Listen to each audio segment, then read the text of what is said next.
One of the things that I've commented on is my dad did a great job of imparting just some life skills, everyday skills, but didn't really prepare me for the weightier things of life. I would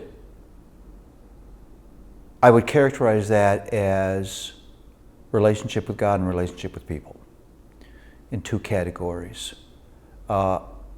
I think one of the best ways to prepare your son for life is help him as early as possible to be enthralled with the stunning glory and grace of God. Talk about God all the time. Blow your son's mind with the glory of God.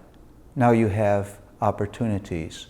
If you're building something, stop and talk about the grain of wood and talk about how beautiful wood is, and that beauty came out of the mind of God.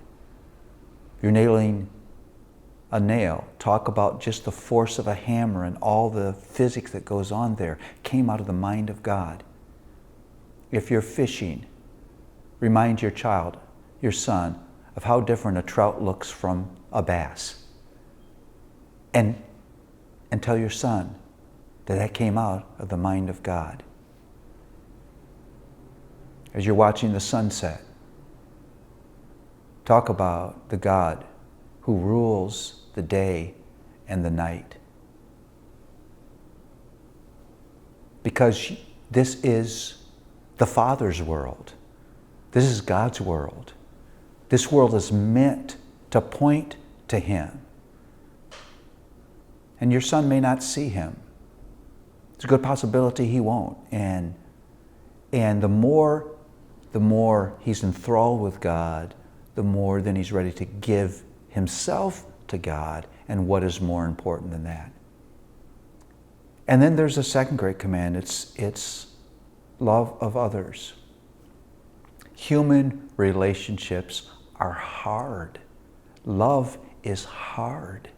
And listen, love is hard, not because I'm surrounded by creepy people.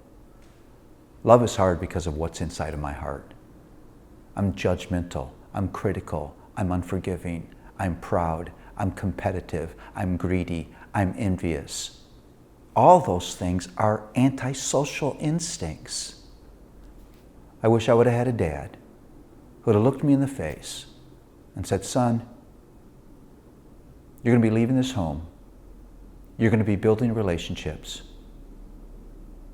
And I just want you to hear me say this. The greatest danger to those relationships is you.